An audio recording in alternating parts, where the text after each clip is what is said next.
Bismillahirrahmanirrahim. Assalamualaikum warahmatullahi wabarakatuh. Innal hamdalillah nahmaduhu wa nasta'inuhu wa nastaghfiruh wa natubu ilayhi wa na'udzu billahi ta'ala min shururi anfusina wa min sayyiati a'malina. Man yahdihillahu fala mudilla lahu wa man yudlil fala hadiya lahu.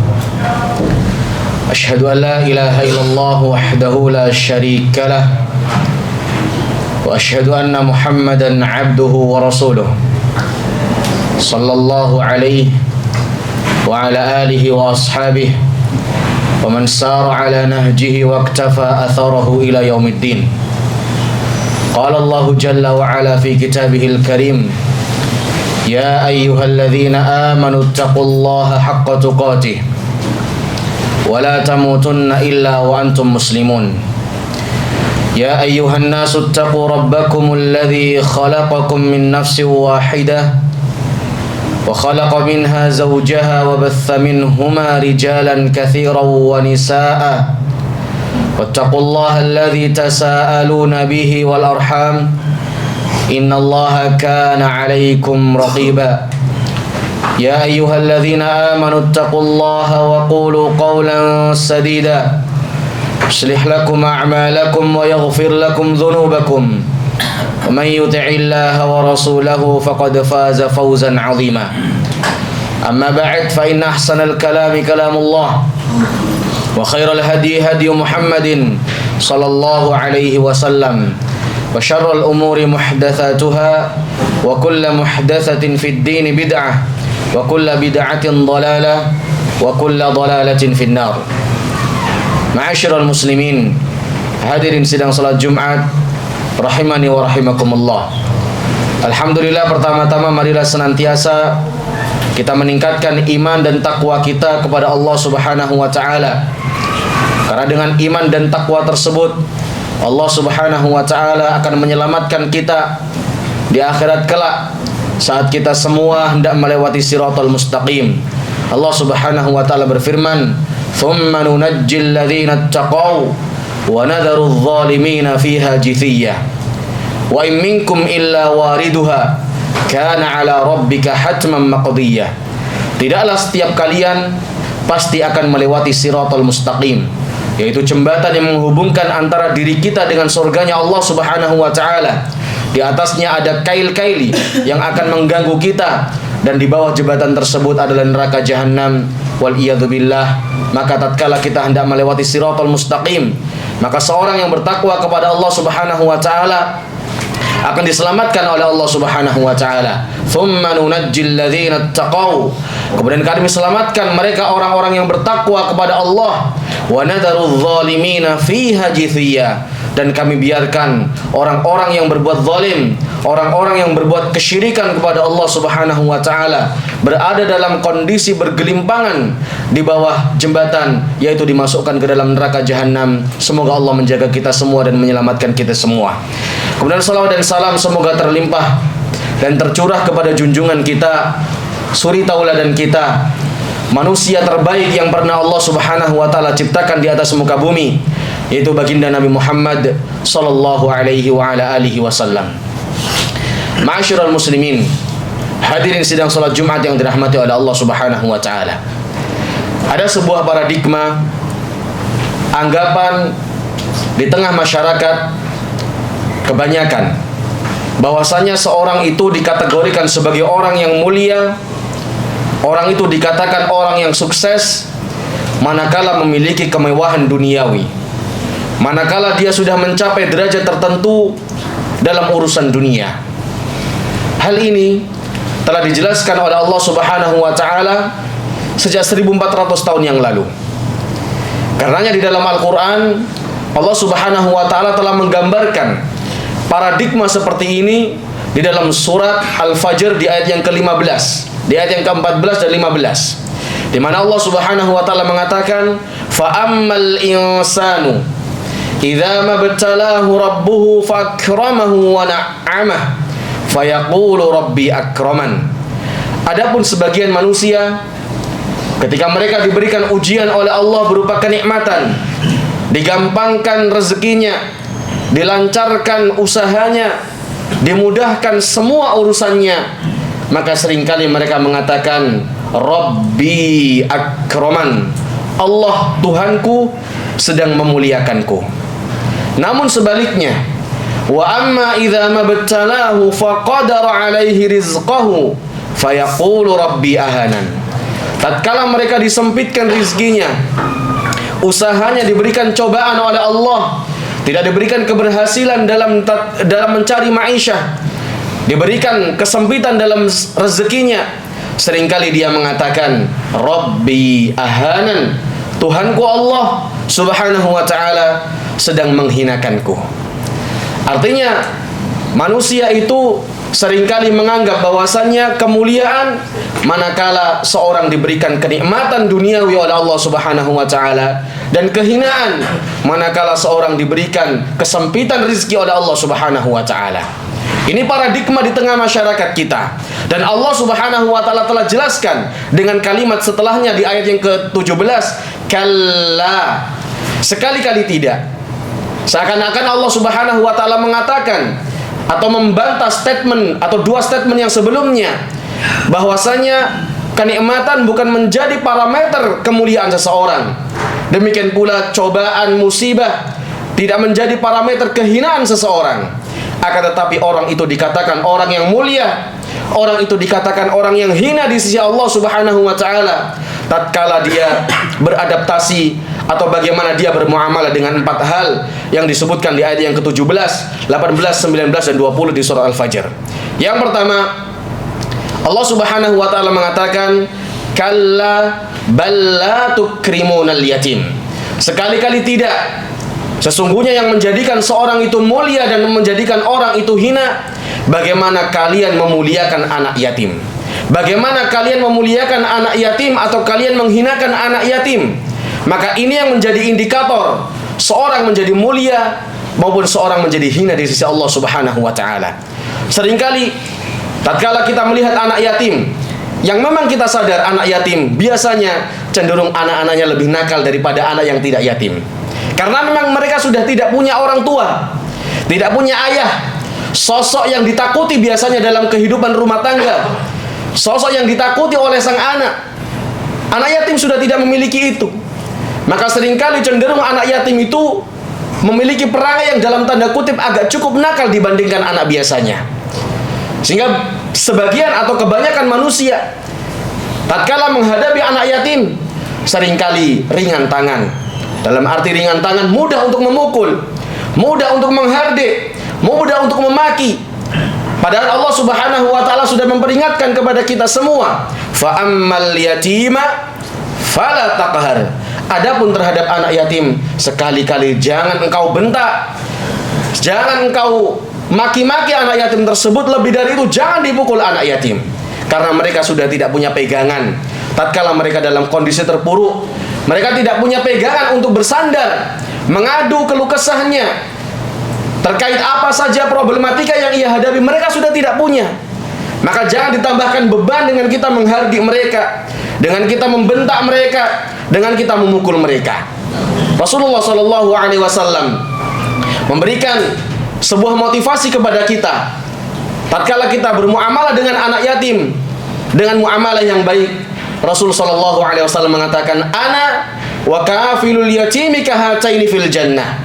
Aku akan bersama orang yang memberikan atau memenuhi kebutuhan anak yatim seperti ini di surga, yaitu beliau mendekatkan antara jari telunjuk dan jari tengahnya, menunjukkan akan posisi seorang hamba dekat dengan Rasulullah SAW di surga manakala dia memuliakan anak yatim, memenuhi kebutuhan anak yatim, memberikan kebutuhan-kebutuhan mereka, menyayangi mereka.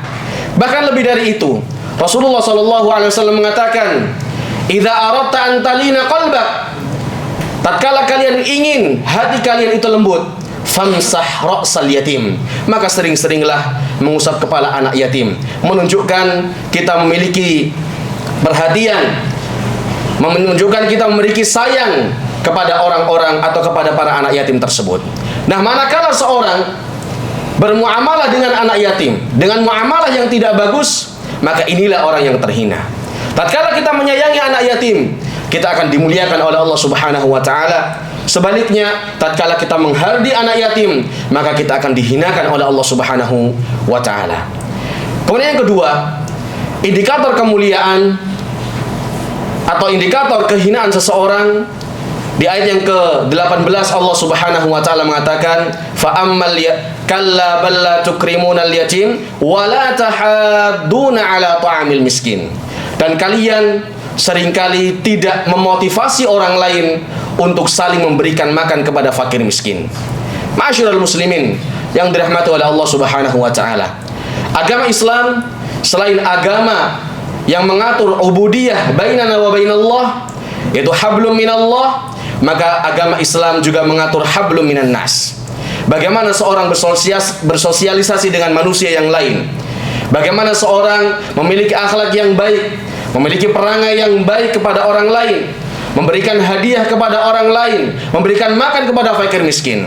Bahkan Nabi SAW menyebutkan bahwasanya orang itu tidak dikatakan orang yang beriman manakala dia tidur dalam kondisi kenyang, sedangkan tetangganya yang miskin dia tidur dalam kondisi lapar, atau bahkan lebih dari itu dia meninggal karena kelaparan.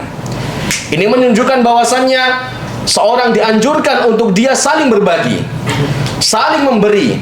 Dalam hadis yang lain Rasulullah SAW bersabda, tahadu tahabu, saling memberikan hadiahlah kalian agar kalian saling mencintai.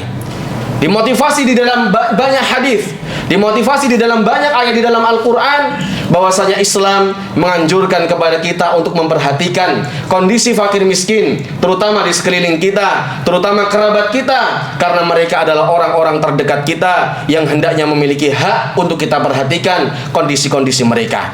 Maka barang siapa yang bermuamalah dengan baik kepada fakir miskin, dia perhatian tentang kondisi fakir miskin, dia perhatian tentang kehidupan fakir miskin, dia tidak biarkan mereka mati dalam kondisi kelaparan, maka orang ini orang yang mulia. Sebaliknya, tatkala dia biarkan fakir miskin meninggal dalam kondisi kelaparan, dia biarkan fakir miskin tidur dalam kondisi kelaparan, maka inilah orang yang dihinakan oleh Allah Subhanahu wa taala. Kemudian yang ketiga, ma'asyiral muslimin yang dirahmati oleh Allah Subhanahu wa taala, di antara indikator seorang itu dikatakan orang yang mulia maupun orang yang hina tatkala mereka bermuamalah dengan harta waris. Karenanya Allah Subhanahu wa taala di ayat yang ke-19 mengatakan, wa ta'kuluna turatha aklal lamma, dan kalian wahai manusia seringkali memakan harta warisan yang memang bukan hak kalian. Ketahuilah ma'asyiral muslimin, harta waris adalah harta yang sangat sakral. Dia milik Allah Subhanahu wa taala. Dia dibagi sesuai dengan kehendak Allah Subhanahu wa taala. Sehingga Allah Subhanahu wa taala mengatakan, tilka hududullah wa may yuti'illaha wa rasulahu yudkhilhu jannah. Itulah batasan-batasan Allah, batasan-batasan yang telah diatur oleh Allah Subhanahu wa taala. Bagi laki-laki memiliki 2 bagian perempuan. Ini batasan Allah, aturan main yang telah Allah Subhanahu wa taala jelaskan. Maka barang siapa yang mereka taat kepada Allah sesuai dengan batas-batas yang dibagi terkait harta waris, dia taat kepada Rasulullah SAW sesuai dengan batas-batasan harta warisan yang telah dibagi oleh Rasulullah SAW, yudkhilhu jannatin, maka dia akan dimasukkan ke dalam surganya Allah Subhanahu wa taala. Wa may ya'sillaha wa rasulahu wa yata'adda hududahu yudkhilhu naran khalidan fiha wa lahu adzabun muhin. Barang siapa yang tidak taat kepada Allah, tidak terima dengan warisan yang dibagi oleh Allah, tidak terima dengan warisan yang dibagi oleh Rasulullah SAW, maka dia akan dimasukkan ke dalam neraka jahanam, kekal di dalamnya selama-lamanya, dan dia akan mendapatkan azab yang sangat dihinakan. Ma'asyiral muslimin yang dirahmati oleh Allah Subhanahu wa taala, Perlu diingat sekali lagi, harta waris adalah harta yang sangat sakral, harta yang pembagiannya harus sesuai dengan keinginan Allah Subhanahu wa taala, dan studi membuktikan siapa saja yang memakan harta waris yang bukan menjadi haknya, maka dia akan diazab oleh Allah Subhanahu wa taala di dunia sebelum diazab oleh Allah Subhanahu wa taala di akhirat kala. Aqulu ma tasma'un wa astaghfirullah li wa lakum wa lisairil muslimina wal muslimati min kulli dhanbin wa khati'ah fastaghfiruhu innahu huwal ghafurur rahim.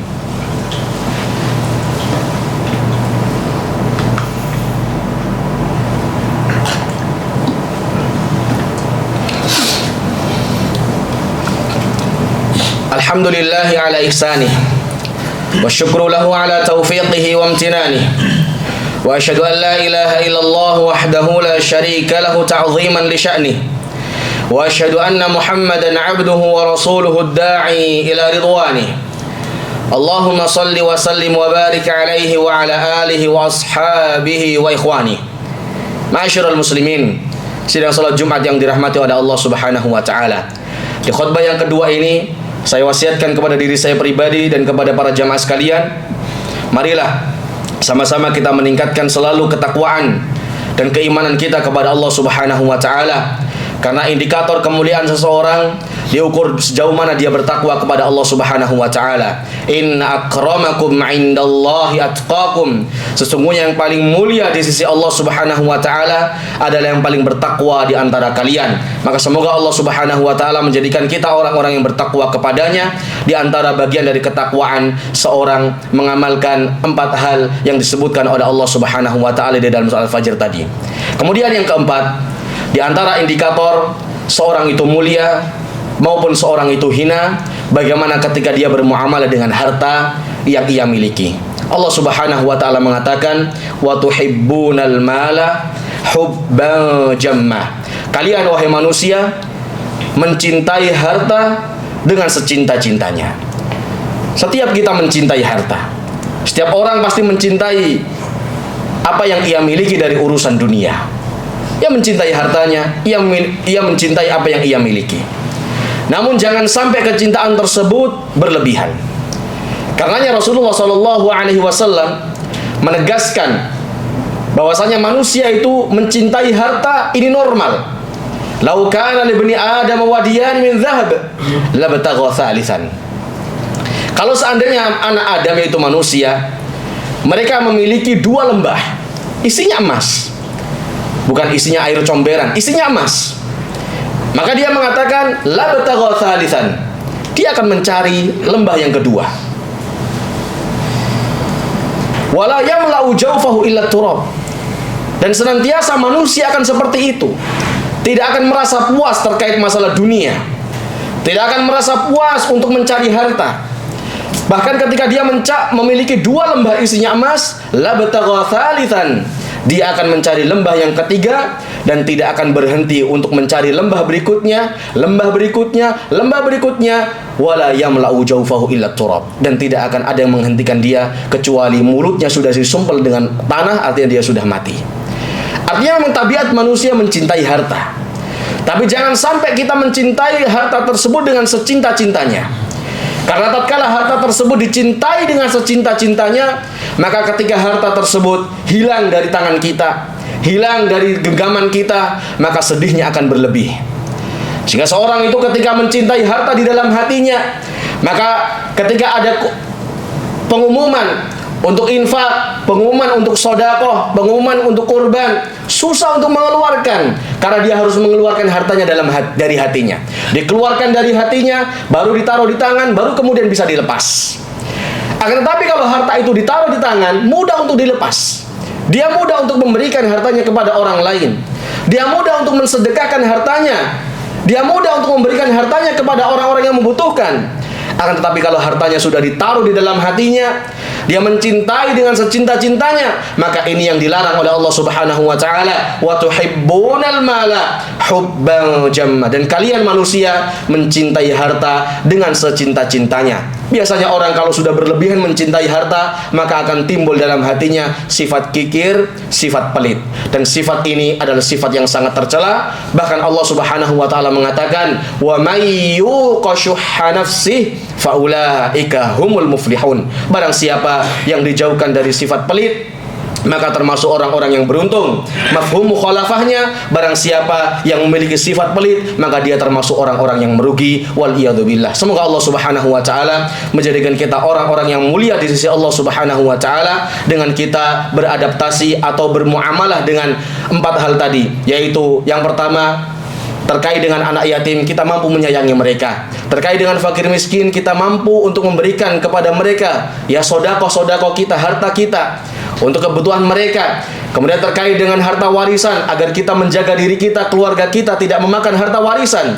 Dan yang keempat, harta warisan yang bukan menjadi hak kita. Dan yang keempat, yaitu kita tidak mencintai harta dengan secinta-cintanya, karena ini menimbulkan sifat yang pelit dalam diri seseorang. Semoga Allah Subhanahu wa taala menjaga kita semua dan memberkahi kehidupan kita. Innallaha wa malaikatahu yusholluna 'alan nabi ya ayyuhalladzina amanu shallu 'alaihi wa sallimu taslima. Allahumma shalli 'ala Muhammadin wa 'ala ali Muhammad kama shallaita 'ala Ibrahim wa 'ala ali Ibrahim. Allahumma barik 'ala Muhammadin wa 'ala ali Muhammad kama barakta 'ala Ibrahim wa 'ala ali Ibrahim fil alamin innaka Hamidun Majid. Allahumma ighfir lil muslimina wal muslimat wal mu'minina wal mu'minat al ahya'i minhum wal amwat innaka sami'un qaribun mujibud da'awat wa ya qadiyal hajat. Allahumma inna nas'aluka al huda wat tuqa wal afafa wal ghina. Allahumma inna nas'aluka al huda wat tuqa wal afafa wal ghina. Allahumma kfina bihalalika an haramik wa aghnina bifadlika amman siwak. Allahumma ati anfusana taqwaha wa zakkiha anta khairu man zakkaha anta waliyuha wa maulaha. Rabbana atina fid dunya hasanah wa fil akhirati hasanah wa qina adzaban nar wa qina adzaban nar wa qina adzaban nar. Ibadallah, innallaha ya'murukum bil adli wal ihsan wa ita'i dzil qurba wa yanha 'anil fahsya'i wal munkar wal baghi ya'idzukum la'allakum tadhakkarun. Fadhkurullaha yadhkurukum washkuruhu ala ni'am yazidukum wa la dzikrullahi akbar. Wa aqimus shalah. Allahu akbar, Allahu akbar.